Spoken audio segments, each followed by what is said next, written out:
G'day. After almost 1,400 videos and hundreds, if not thousands of drawings, I like to think I've learned a few things along the way. Let me share the 10 things I would really tell myself if I was starting absolutely from the beginning learning to draw. Both as a trained teacher and as an artist, these are the 10 things. And the first is just draw. Don't worry about looking at anything. Don't worry about reading any books. Don't even worry particularly about looking at other drawings except for inspiration.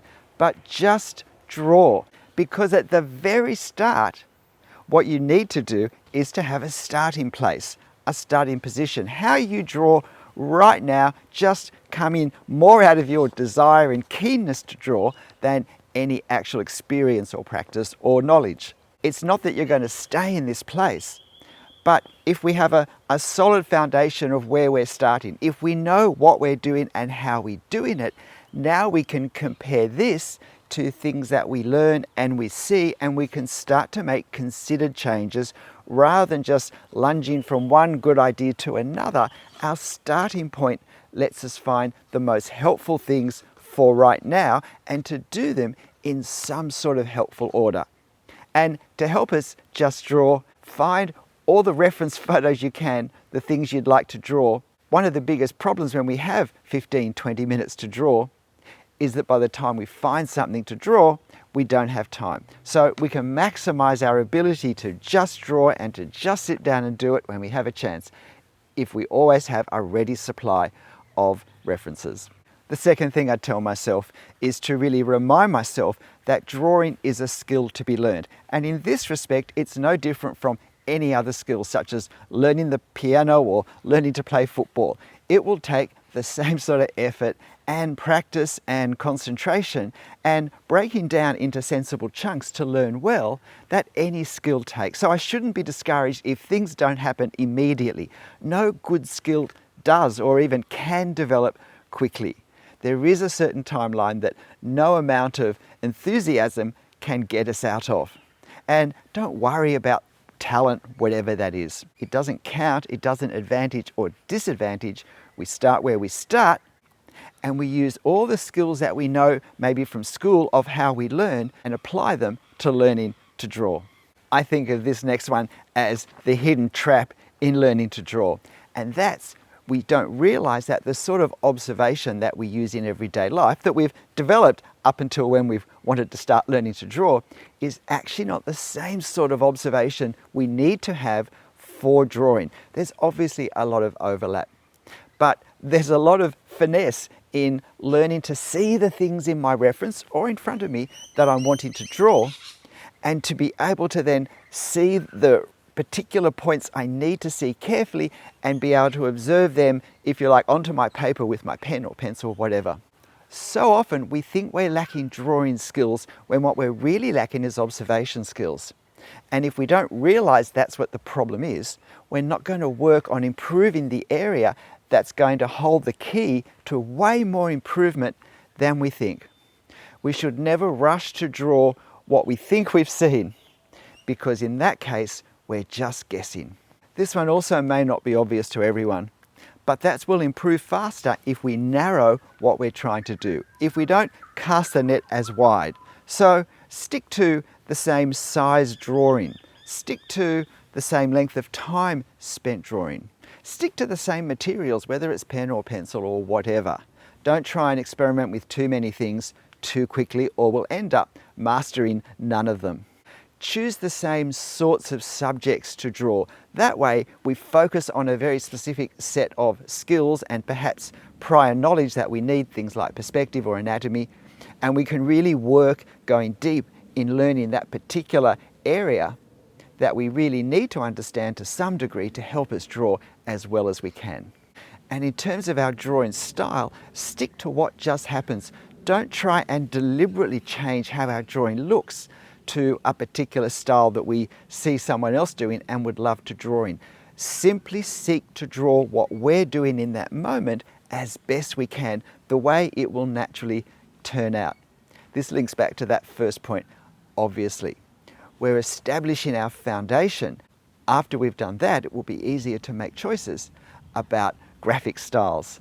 I often cop a bit of flack in the comments for these next 2 points, but the first is don't copy other drawings. It's great to look at the work of other artists and to be inspired. I did that myself. But if I start to actually copy their drawings, I'm learning how to copy drawings, and they are not the same skills we need to draw our own drawing from scratch or from a photo or a scene in front. I need to develop the skill of seeing one visual presentation, one visual effect of something, and to translate it into a different visual language. From a photo to something I produce on a sheet of paper, in my case, with a black fine liner pen. That's the hard part. That's actually, I think, the 90% challenge in learning to draw, because it's this translation process in our head which tells us what marks to put where on the paper. It's not actually putting the marks on the paper that's so hard, but it's knowing what to put where in the first place. And when we copy the choices other people have made, we're just copying what they chose. We haven't learnt any of the challenge or the skill of actually making our own choices and putting those marks on the paper. And in the end, that's the key thing, I believe, for how our drawings look. So, not helpful to copy other drawings, tempting because we can usually produce a much nicer drawing if we do that more easily.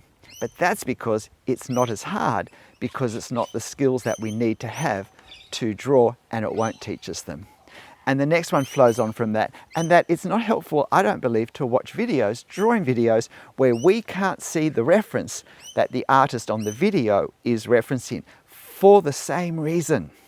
Simply seeing the artist draw it doesn't teach us the reasoning that the artist has in drawing it that way. And we also, when we can't see the reference, we can't make a choice between thinking, well, that looks great, or, I don't know, looking at what's in the original photo, maybe that hasn't captured it so well. We don't get to benefit from that reasoning process because we've got no idea what thinking the lines, the marks are coming from. Again, this one may upset a few people, but I would recommend at the start learning to draw, don't draw from imagination. Always use a reference or from something actually in front of you. And the simple reason is drawing from our imagination is so much harder. And why jump in at the deep end and perhaps flounder and struggle and get discouraged thinking that somehow this is what real drawing is, when we can give ourselves a difficult enough entry point of trying to translate a photo into a drawing or real life into a drawing. In fact, to draw from imagination, the way I think of it, our brain is like a filing cabinet, and every time we see something and we see it carefully, or we draw something from a photo and we really look at that photo carefully, we pop that image, that photo or that memory into our brain like an old-fashioned filing cabinet. And when we go to draw from imagination, what we're really doing is we're rummaging through our memory images in our mind and finding the ones that give me the information I need to be able to draw what I want to draw and then draw it. Clearly a much more difficult process. Firstly, we have to remember all the things that we need to see to draw something well, and then secondly, our memories may not quite be in the right pose, at the right distance, with the right details. And so we're having to create things also that we've never seen. So that's a much more difficult challenge. There is nothing somehow less honourable or less pure or less creative. I think there's just a lot of common sense in drawing from photos and things in life when we start to draw. I hope a lot of you will be very relieved to hear this next one, and that's don't worry about mistakes. Imagine trying to learn the piano thinking you weren't going to hit any wrong notes, or learning to sing thinking that you'll never ever be off key. Then why do we get so upset when we learn to draw and there are lines and marks that aren't quite right? I think the difference is at the end of the drawing, we still see those mistakes, and that somehow upsets us. Firstly, we're not doing artworks. We're learning to draw. Producing artworks will come, but at the moment, we're learning a skill, and being worried about a perfect outcome will not help us learn. It will make us more concerned about making mistakes, and therefore timid and lacking confidence, when confidence is the very thing we want to develop as we learn to draw. Learning is a time for taking risks, for being bold, for trying things out, analysing how they've gone and working that back into what we do next. And if we're precious about mistakes, that won't happen. I think of mistakes as my friends. A line in the wrong place always makes clearer what angle it was meant to be. And then my other point is always put the right line or mark in over the top of the wrong one. This is how we learn. And remember, we're not worried about spoiling artworks because the artworks will come later when we've learnt more. In fact, one of the reasons I stopped drawing in pencil and began to draw in pen, and this is the next point, is that I wanted to force myself to stop using an eraser. I was getting so precious about lines that weren't right, and I found that the better I became at observing and drawing, the more easily I seemed to see things that weren't perfect, and I felt the need to correct them. And honestly, sometimes my drawing sessions were spent more in reverse gear than forwards gear.